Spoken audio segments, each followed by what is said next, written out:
Hello everyone and welcome to The No Show. I'll be your host Nathan Orenstein and today I'm going to be reviewing Longlegs. Longlegs is written and directed by Osgood Perkins and stars Maika Monroe, Nicolas Cage, Blair Underwood, and Alicia Witt. Longlegs follows Lee Harker, an FBI agent in pursuit of a serial killer that murders families and leaves coded occultist letters at each scene, signed Longlegs. The case becomes even more twisted when she realizes that Longlegs knows who she is and that there is seemingly a personal connection there. So if you're a fan of horror movies at all and keep up with their releases, then you've probably heard some of the insane hype surrounding Longlegs before the movie even had its wide release this past weekend. The trailer is fantastic, but it's the word of mouth about how great and how scary this movie is that reached levels you just don't ever really see with horror movies. It quickly became my most anticipated movie of the year, even if a small part of me was genuinely nervous that there was no way it was going to reach my expectations. Well, I'm happy to report that Longlegs does indeed live up to the hype, mostly. I do want to get my biggest and honestly only major gripe with Longlegs out of the way first though, and that's the ending. Obviously I'm not going to spoil anything, so I'll keep this vague, but the explanation for the events of the film just wasn't a very good one in my opinion. It's one of those explanations that kind of recontextualize everything you had seen previously in the movie, and unfortunately for me, it was a recontextualization that just kind of left things feeling a bit unsatisfying. Not only that, but the explanation comes in the form of an exposition dump that, quite frankly, doesn't even really attempt to hide the fact that it is indeed an exposition dump. What this means ultimately is that I found the last 15 minutes or so of this movie to be a pretty disappointing finale. With story choices like this though, it really all does come down to personal preference. For me, it just didn't really stick the landing. It could work for you though, and I'm going to spend the next few minutes convincing you that this movie is 100% worth watching regardless of its potentially lackluster finale. Up until the final 15 minutes or so of Longlegs, I was completely on board with essentially everything this movie was doing. I feel like the pacing could have been a bit better, but other than that, this was pretty much a flawless experience. While not always effective as a screenwriter, I think Oz Perkins has consistently proven that he knows how to really create a haunting atmosphere.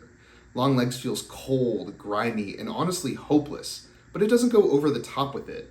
This is a vibe that develops naturally through excellent lighting choices, fantastic cinematography, and a droning ambient score that is frequently punctuated with sounds designed to get under your skin.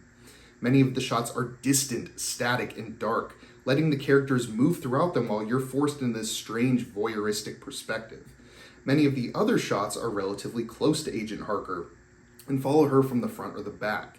This effectively puts us directly in her shoes, forcing us to experience the horrors of the film up close and personal like she does. It all combines for an absolutely miserable vibe, which, combined with some genuinely affecting horror imagery, really does make for an extremely effective horror film. I also think that Maika Monroe and Nicolas Cage truly elevate this film through their incredible performances.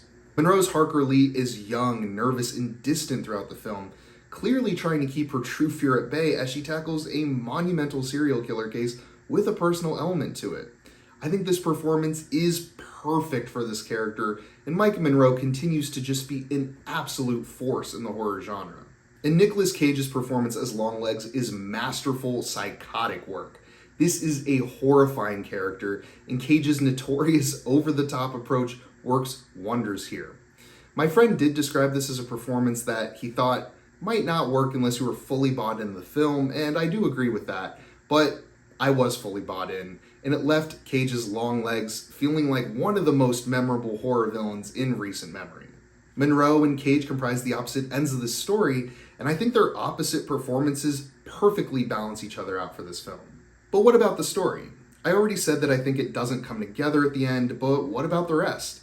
Well, Longlegs tells a cryptic serial killer story that leans into the occult, which to me is a combination that's pretty fail-safe in the right hands. And yeah, it works really well here. The mystery surrounding the events of the film plays into the horror atmosphere extremely well, and I think Perkins gives us just enough plot here to guide us along while still letting his direction and the performances from Monroe and Cage do the heavy lifting. The story is really nothing new at its core, but I think the execution of it here is unique in its style and its detail, and I really appreciate that. At the end of the day, I really couldn't recommend Longlegs enough. It is certainly a horror film, but I'd recommend this to just about anyone interested in serial killer / detective stories as well. Oz Perkins knocks it out of the park with his typically horrific atmosphere, and Mike Monroe and Nicolas Cage really bring it all together with their pair of fantastic performances. I don't really love how the film ultimately comes together, but that is not nearly enough to make me dislike this movie. Longlegs is not only one of the best horror films of the year, but one of the best films of the year, period. And I'm going to be giving it an 8 out of 10.